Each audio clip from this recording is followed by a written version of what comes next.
Sticks పెట్టి మొత్తం కూడా దీన్ని బ్లాక్ చేయడం జరిగింది. ఈ బ్లాక్ చేయడం వల్ల ఇప్పుడు వెళ్ళిపోతూ ఉన్నాయి. దీనివల్ల రైతులకు ఆ రోజు మేము క్రిమినల్ కేసు పెట్టాలి, దోషులను ఎవరైతే దీనికి ప్రమేయం ఉన్నదో పట్టుకొచ్చి కేసు పెట్టమంటే ఈరోజు ఉండే ఇక్కడ స్థానిక శాసనసభ్యుడు మరి ఆయన యొక్క ఫోన్ డైరెక్షన్లో ఆయన యొక్క యాక్షన్లో ఆ రోజు ఎస్పీ కానీ ఆ రోజు ఉండే పోలీస్ అధికారులు ఎలాంటి యాక్షన్ తీసుకోలేదు. ఇప్పటి వరకు కూడా దాని మీద ఎలాంటి చర్య లేదు.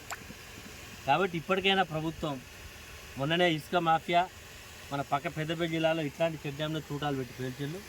ఇది కూడా ఇసుక మాఫియాకు సంబంధం ఉన్నది. ఇసుక కూడా ఈ సునాయాసంగా ఎత్తుకపోవచ్చు అనే ఉద్దేశంతో ఇసుక వ్యాపారం చేసేటువంటి అధికార పార్టీ నాయకులు ఇలా నీళ్లు ఉండకపోతే ఇసుక ఎత్తుకపోవచ్చు కాబట్టి ఆ రోజు చెక్ డ్యాంను పేల్చడం జరిగింది. ఇది ఇంత దుర్మార్గంగా ఈ ప్రభుత్వానికి కనీసం మేలు చేసే ఆలోచన లేదు. కనీసం ఇలాంటి దాన్ని గత ప్రభుత్వం చేసినటువంటి దాన్ని కూడా కాపాడుకోలేనటువంటి పరిస్థితిలో ఉన్నారు. ఈ గ్రామంలో నాకు తెలిసి ఒక 200-300 మంది ముదిరా సోదరులు ఈ యొక్క చేపలు పట్టుకొని బతుకుతారు. గత ఎండాకాలంలో ఇది కట్టిన తర్వాత ఎండాకాలం మే జూన్లో కూడా వాటర్ ఫుల్ ఉండే చేపలు పట్టుకున్నారు. మరి ఈరోజు ఈ పరిస్థితి ఉన్నది. కాబట్టి ఇప్పటికైనా ఈ యొక్క ఫెయిల్ చేసినటువంటి చెక్ డ్యామ్ను తొందరగా రిపేర్ చేయాలి. అదేవిధంగా దీంట్లో వాటర్ కూడా సర్ప్లస్ వచ్చే విధంగా చూడాలి. సలివాగులో ఈరోజు దేవాదుల పంపింగ్ ద్వారా సలివాగులో నీళ్ళు వస్తాయి.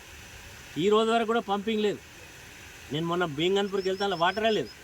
ఆ రోజు నేను ఇరిగేషన్ శాఖ అధికారులు మాట్లాడితే గోదావరిలో ఇసుక తీయాలి కాబట్టి ఇంకా ఇసుక తీయలేదు కాబట్టి మేము పంపులు స్టార్ట్ చేస్తామండి.